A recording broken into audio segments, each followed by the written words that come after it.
Hello, welcome to another episode of Coffee with Dillion. Today for the coffee again, they should pay me. What do you call it? With Nkgopoleng Moloi. She'll talk about herself, what she does and all this stuff. Welcome to another episode. Oh, thank you. I'm very excited to be here. Cool. So just briefly talk about who you are, where you're from, what do you do, what are you interested in, all this stuff. Cool. Okay, so as you said, I am Nkgopoleng Moloi. I work in finance, so that's sort of my day job and what pays the bills. What's the title there? I really don't enjoy talking about it, but essentially I'm an equity analysis for a bank. But other than that, I spend most of my time writing, making images, curating content, and just basically enjoying the culture and arts in Joburg and Greater South Africa, I guess. Yeah. Okay. I don't know. Say why you shy on your title, on your actual paying the bills vibe. We've all been there, you know. There are a lot of reasons. I have like a very weird relationship with like the idea of work. Yeah. I think that we've gotten to a point where it's actually quite perverted how people link their identity with what they do, right? So there are things that you can do for money, and then there are things that are vocations, and then there are things that are callings, but none of those things have to be your identity or who you are. Yeah. And so, I always feel weird when people are, it is interesting. So how did you now transcend from, because I just recently met you this year, right? Yeah. How did you transcend then from this fight? Have you also had an interest in the creative culture or creative industry? Yeah. Or is it something new? How did you get into that? I think a lot of it just has to do with like this need to explore. Yeah. Like I've always had this need to try out new things and find out like what's going on outside of my limited space. And I think for me it's basically through experiencing other people's art that either touched me or had an impact on me. And then I went in to say, well, what if I started making my own stuff? And then I started exploring what that could look like, right? So I've always had an interest in writing from like way back. So that's the one thing that's sort of been consistent. But in terms of like making images and all of that stuff, that's relatively new, and it's all just experimentation, I guess, and just Are you planning to pursue it on a full-time basis, or is it currently just more exploration with the safety of a job? Yeah, I'm not quite sure. Hey, I enjoy the idea of photography as art, because then it's a way of telling stories. It's a way of telling the world what you're thinking. It's the way of telling the world what you're seeing. But I don't know whether that can always be monetized, and I guess that's sort of the space where I'm at right now. You know, you can show work and like be in galleries and sell it, but I'm not quite sure if that's sort of where I'm heading. I'm still figuring stuff out, I guess. So we'll see. Yeah. No, that's interesting because most people, once they kind of get into it, they want to now just leave everything. Some of us are impulsive. Yeah. So I guess you're quite calculated also, I think, which is a good thing, I think, because I think too many times we jump into things without realizing and also researching enough about what's happening in the actual industry and community and all that stuff. With your photography, you document a lot about like cities and movement and all that stuff. Why use that? Okay, so a lot of it has to do with just my own experiences. So before I came to Joburg in 2015, and before that I lived in Cape Town, but I'm actually from Nkgopoleng, that's where I was born and raised. And I traveled a lot before I came to settle in Joburg. And I think for me, because of all of those experiences, I've always been so aware of the spaces around me and how they affect the kind of person that I become, right?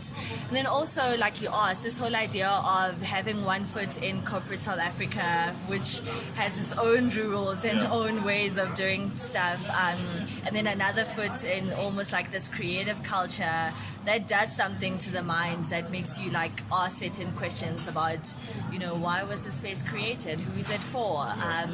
What does it mean to be here? So that's sort of what I'm exploring, I think. Yeah. And I mean, you just recently launched your Sound City podcast and all that stuff. Yes. So I guess just more talk to us about that process, and also, and how do you curate, or is it random? How does that work?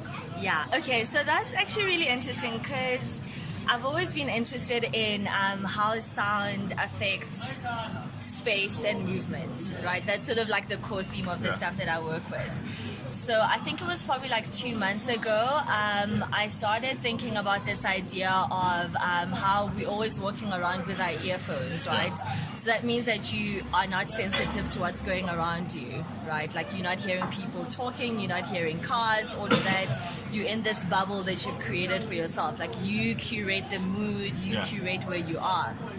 And so I started thinking, wouldn't it be interesting if I took tiny snapshots of different sounds in different cities and say, well, if you were in Grahamstown, for example, at 4 p.m. On a Saturday in a cafe, this is what it sounds like.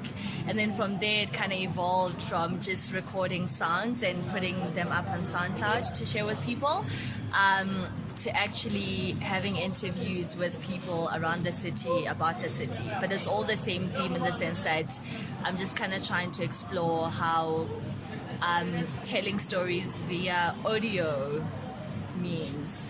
Yeah. And then, I mean, with that, so that's content, but also you also have an event series, the talk series and all that. Yeah. Talk to us about when that began and what's that about. Okay. I don't know if you realize, but a lot of the stuff that I do, it always comes from like my own needs, like trying to fulfill my own needs. Like, oh, I think this is interesting. Let's go and explore. Yeah. And then like sharing it with the world and seeing whether they like it or not. And I think that ties in with the question that you asked before when you're like, well, are you trying to make a career out of this or what? I think at the core of it, it's just literally sharing interesting and cool stuff with the world. Well, at least things that I think are interesting and cool.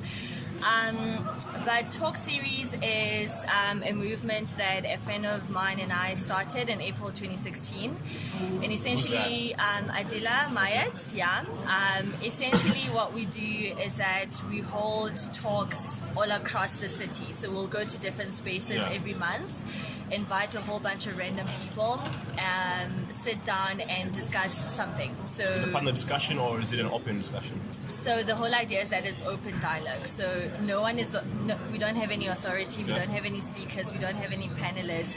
It's literally saying we want to explore this topic, let's meet and talk about it, right?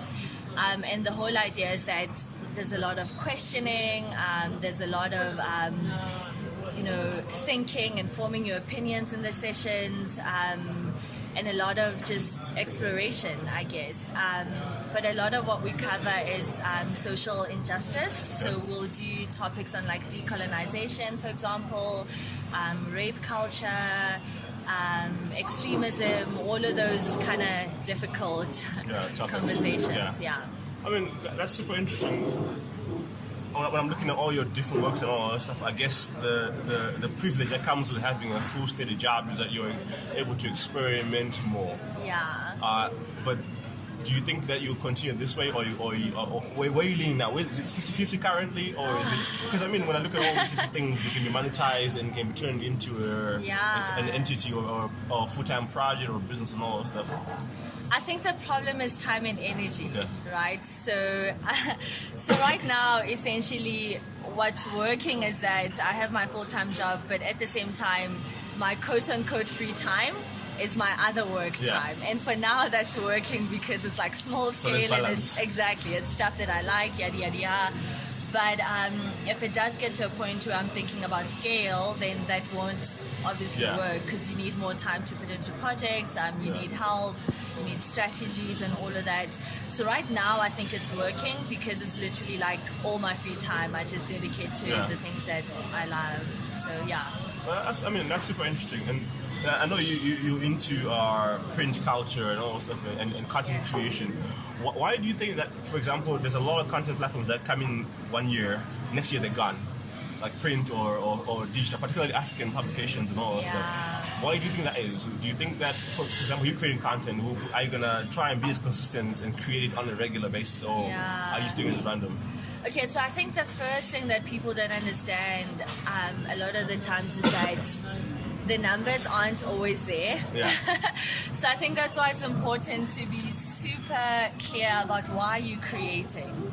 Because I've done some stuff in the past where like people like it and that's cool, and then sometimes you do stuff and nobody cares. Yeah. It's like the world is not even listening, right? But I think that tenacity to say, I know I'm creating this and so I'm going to keep going, right? And then all of that builds up, and through that you create like a body of work. So I think that's the first thing, like not being led by the numbers or what the market is telling you or whatever.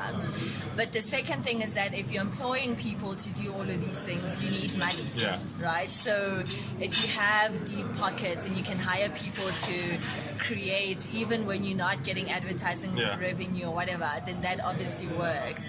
So I think a lot of it does come down to like market dynamics and then also like money, unfortunately. No, because I mean, it's super interesting because on the African continent we talk about storytelling. It's like a big buzzword 24/7. But I always find I don't think we're doing it well enough, which is always strange because we tend to do it on a very white gaze still. You know, I mean, look at the big explosion of photography right now. But if you look at the photography, it's kind of the same. Which is great for noise, but not great for the continuity of it. Because I'm struggling to find, like, for example, where podcasts are coming out, but I can guarantee you 6 months from now on, we'll probably left 1 or 2 podcasts, right? A year from now on, they'll be dead. Most of the online platforms that are currently there will be either non-existent or barely available. So there's a culture of studying, but not a culture of perseverance and a culture of continuity, which is dangerous for storytelling because then we can dictate what needs to be done. And I mean, in terms of your travels and stuff, where have you traveled to so far in terms of the continent or the world and stuff? So I've done quite a bit in the rest of Africa, which I have enjoyed. So I did Egypt. So I went to Cairo, Luxor, and Aswan. And that was really interesting because all the pictures or like ideas that you have around what places are, they're always like not true until you get there, right? So Egypt was really interesting for me because when you're in Cairo, you have like the typical Arab culture that you expect to get. But the further down you go, closer to Sudan, you start meeting people that look like you, like essentially black people who look like Bantu black people. They call themselves Nubians. And just like how they've held on to their cultures and their tradition and like this strong sense of community. That was the one thing that I really, really felt. And just sort of like juxtaposing that to say you could be in the same country, but like have totally different experiences, obviously because of history and all of that. And migration and movement and stuff. Yeah, but that was really interesting for me. Ghana as well. I know everyone loves Ghana and they talk about it constantly, but that's like a place that's really special to me, even though I only spent 10 days there. I kind of feel like, I don't know, I really love it. Tanzania, Mozambique, quite a few places. If you were to move to another country in Africa besides South Africa, where would you go to? A year ago, I would have said Ethiopia, but because of all the stuff that's happening, the turmoil right now, I don't think it's quite as safe. It's actually really sad in terms of... so I would have probably said Ethiopia. I'm going to be typical and say Accra. I mean, everyone seems to move into Accra, which is quite interesting and stuff. Yeah, because also, like, for me, it's a challenge now trying to consider the next city for us to move to and all that stuff. And South Africa seems to be the main safe zone for now, where there's access to so much. I've considered going back home to Harare, but I'm like, if I go back to Harare, I won't have the little things that I need on a daily basis to work. But go and create, but it's expensive to live in those kind of places also and all that stuff. So what do you do when you get there? So that's interesting. Yeah, everyone wants to move to Accra. I mean, I haven't been to Senegal, but it's one place that I'm like looking at quite closely as sort of Even last year, because everyone was like, I want to move to Kenya because of the tech boom and all. But now not everyone wants to move to Kenya and stuff, which is interesting. Also, I mean, you hesitated when you mentioned Ethiopia, for example, and the turmoil. Why do you think, particularly as young creatives, we're supposed to be storytellers of what's happening, right, in terms of the continent itself, but how come we're always the least to talk about politics? We're always the last people to actually document movement. And like, for example, there's a big refugee crisis and migration crisis in Africa. But rarely do I see all these cool photographers documenting that kind of stuff. Why do you think that is? That we don't take on the actual issues that people are facing? Okay, so I think firstly, the whole idea of not reading enough and not knowing enough about the actual facts. So the reason why I hesitated now was because I knew what it was going to sound like, right? In the sense like, oh, I don't want to go to Mali, people are killing each other, whatever. Like that's a very American typical narrative that you hear. But at the same time, I guess it's that whole thing of, so I was having a conversation with someone about, you know, when you start becoming conscious, you have this like deep love for your culture and tradition and like this deep sense of loss, like oh my gosh, we lost so much that was good. And then it can also be difficult to reconcile that feeling with feelings of actually saying, well, there are in certain parts where we're not doing well, we're messing things up, right? So to both embrace cultures and to also be like a critical like to critique the places where you're from. And so I think for me personally, the reason why it's been difficult to create that sort of work is that I don't want to play into the same narratives of like, oh, Africa is breaking down, people are dying, famine, we're all killing each other. But some of those things are true. Like there are instances where like literally it's a war zone, yada yada yada. But at the same time, I don't know, it's weird. It's like you want to celebrate, you want to tell the truth, it's complex. So I'm still working through it. It is complex, even for us, for creative listings, for example. Whenever we do talks or create content and all this stuff, race is always a big issue, and then you like try and show the good side of it. But then now, race, migration. I'm a refugee here, so xenophobia is always like there, present, and all this stuff. So that's quite interesting. How do you now tackle it without also alienating people and encouraging dialogue? That's, I guess we're in the infancy of all of this anyway. So I guess we'll learn as we go. And then I was going to ask you, what is it now? Around collective action and stuff, and criticism in the creative industry, which is, I think, two things that are quite hectically missing right now. Why do you think that we don't have a good creative culture in terms of the creative culture, creative industry, particularly as young black creatives? How come we quick to celebrate, oh, it's a black guy that's doing it, but not the quality of it? Why do you think that is, and where do you see it going to the creative culture? Okay, so I don't know. It's tough. So okay, my one principle, and I know that this is flawed, but I think the reason why I told myself this is because of history and sort of where we come from. So I don't know if you realize, but if you go through all my social media, I hardly ever like have insane criticism on other creators, right? Usually it comes from a place of, okay, you might not like work, and you can talk about why you don't like work, but there's no reason for me to like publicize it. And let me just put a caveat to that, in the sense that critiquing is like a valid thing that we should do, right? Because obviously it helps you grow, yada yada yada. But at the same time, I feel like we're so early on in the process of what we're trying to build that if anything, what we should be focusing on is building each other up, right? So on the off chance that a comment that you make or an analysis that you make literally makes someone stops creating, I would rather have more people making and figuring stuff out, and then once we've built that up, then we can start saying, well, how do we refine it? How do we become better? How do we move on? And how do we, like transcend and go to the next stage or whatever? So for me, that's really important, like encouraging as many people as possible, like black creatives, to like just make. And so that's why for now I'm kind of like, you can critique, but not yet. I don't know. Because I've been participating practitioner in the creative industry for like 6 years now. And I don't know, just my view. I often find the reason why we still don't have enough black creatives in this space is because they'll come in today, create, but it's not good enough to survive the actual industry itself. But how itself. do you get good enough? Through practice. Through practice, doing but also again through and again. feedback. Feedback actually helps you build. Because now things, we all see a great photo series or magazine, and then we're like, oh wow, it's by a black person, okay, great. But no one actually says, okay, but this is what's missing in it. Yes. This could be better. So now what happens? That magazine now doesn't become a force. It dies out because now we celebrate. It's a high, but then that high is easy to lose. Yeah. And I find that happens to a lot of creators.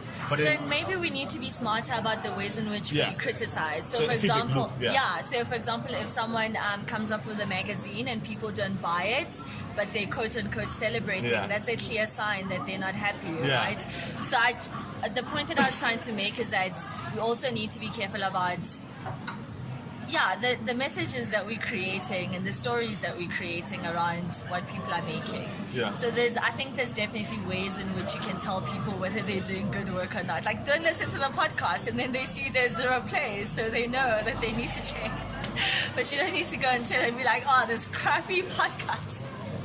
Like, the metrics are there, they can see. No, but I think also, I don't know, I always find it's always good to I mean, personally, I always speak out if something's not right, publicly. I don't care.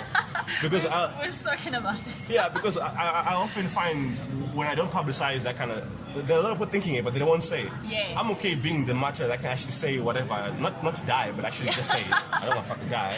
I got 2 kids. But because we don't say it enough, and I find that because we don't say it enough, we allow mediocrity to actually succeed. And then people complain, oh, but why is that guy succeeding so mediocre? I don't think that's entirely true. No, like I said, there are ways that you tell people whether they're doing a good job or not. Because I think that there is, and it's funny because I always find that there's a lot of bloggers, particularly in Africa, that are in the fashion industry that like to criticize fashion or like big brands elsewhere, but here. Yes.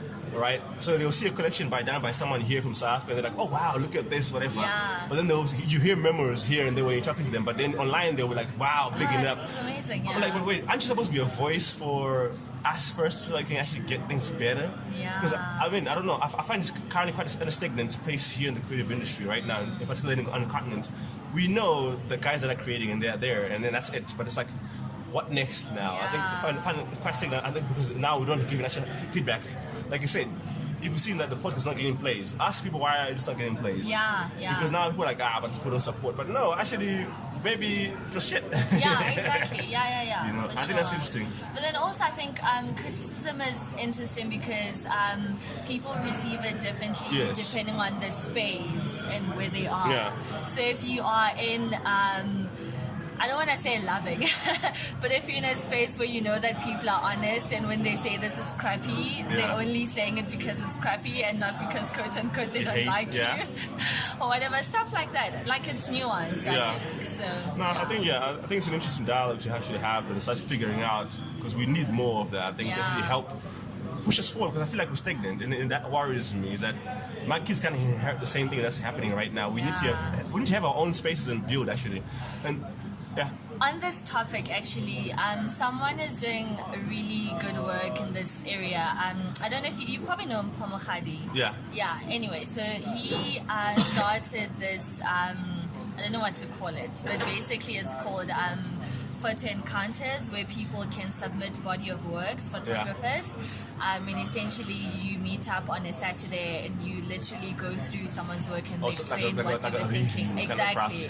And you give feedback and whatnot. And it's kind of a nice, safe space because it's, but at the same time you get really good feedback and you're able to grow from that. So things like that, where you know that it's coming from a good place and it's constructive, I think that's important. So, that's super interesting. And then I think another thing is around what is the sense of collective action currently on the continent in terms of creative communities? Do you think it's getting better, or are people going back into their silos again? Yeah, I mean, I don't think I can speak much about collective action within the creative industry, but collective action in general. As young people, tying it back to what we're trying to do with talk series, right? So the whole idea there was that to get anything done, like, you can't just wake up one day and be like, oh, I'm going to save the world, and then start doing stuff to save the world. You need people, like mass action. And I think, like, I worry about that quite a lot. I feel like either through commitment or like maybe not having similar ideas about what it is that we want, but I think that's something it's not hunger. It's that people are not collaborating as much or supporting as much because whatever crumbs they can get, they want to keep to themselves. And there's also that we do come from a culture of scarcity, obviously, because of our legacy and where we come from, and so a lot of it is like creating for your own and making for your own and succeeding. Which is interesting, yeah, because I mean, with creative nestling is one thing I've managed to prove for myself, particularly not for anyone else but myself, is that I realized that through collective action you can do so much. Yeah. Right, because creative was not built by an individual; it was built by everyone. Anyone that kind of participates in anything actually helps it, because honestly, most of the time we don't know what we're doing. Most of the time we're just reacting to what's happening and listening to people's what the opportunities and challenges they're kind of facing and stuff. And that's only through collective action. Also willing to listen and all that stuff. That's very interesting and stuff. Yeah. But but then also you also need to like be willing to give up a lot.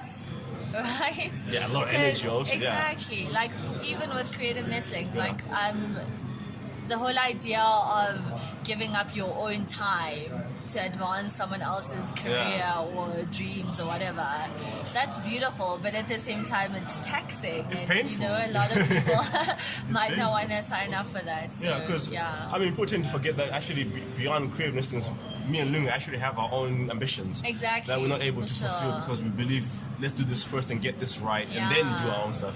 Where sometimes it's done the other way around. Yeah. People are like, well, let me first fix me and then I'll get to... Which is interesting because, I mean, billionaire philanthropists can only be billionaire philanthropists up until they become billionaire first. Okay, don't talk to me about billionaire philanthropists. No, I'm just saying, like, that's what people call it. Remind me, like, Dillion gonna die broke because whatever you have, you try and give as much as possible. Yeah, I mean, rather that though, because, I mean, how do you make those billions? There's also that, like, contributing to a culture of killing people and then being like, oh, let's stop killing people.